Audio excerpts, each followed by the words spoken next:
দিশেহারা হয়ে পড়ে, বাপ মার কষ্ট দেখতে দেখতে হতাশায় সে এক সময় অন্য পথে ধাবিত হয়। কেউ সন্ত্রাসের পথে, কেউ মাদকের পথে।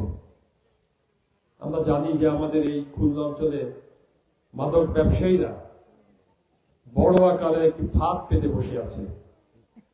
তারা বুঝতে পেরেছে যে এই ফাঁদে আস্তে আস্তে সবাইকে আসতে হবে।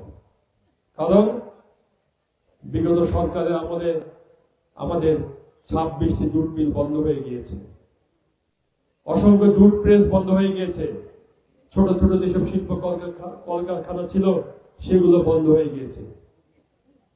সমস্ত শ্রমিক ভাইরা বেকার। কেউ কেউ একটি ইজি বাইক চালায়, রিক্সা চালায়, এই নিয়ে সংসার চালায়। আর আমাদের কৃষক ভাইদের একটি কষ্ট, বিল টাকা দিয়া।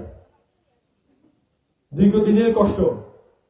বিগত সরকারের আমলে অনেক টাকা এখানে স্যাংশন হয়, বিল ডাকাতি আর পানি দেখে পানির মতো টাকা আসে, পানির মধ্যে লুটপাট করে নিয়ে যায়। কৃষক ভাইদের ভাগ্যের পরিবর্তন হয় না। একদিকে জুট মিল বন্ধ, জুট প্রেস বন্ধ, মিল কারখানা বন্ধ, একদিকে বিল ডাকাতি আর এই জলাবদ্ধতা আমাদের কৃষক ভাইদেরকে হাড়ে হাড়ে বুঝিয়ে দেয় কষ্ট কাহাকে বলে। এর থেকে পরিত্রাণ পাওয়ার উপায়টা কি, মুক্তির উপায়টা কি, মানুষজনকে জিজ্ঞেস করলে কেউ বলতে পারে না। কারণ গত 15টা বছর তারা একটি সরকারকে রেখেছে, আর এই 1.5 বছরের বেশি হতে চললো আর একটি সরকারকে দেখছে। একটি বিনা ভোটের সরকারকে দেখেছে, আর একটি নিরপেক্ষ সরকারকে দেখছে।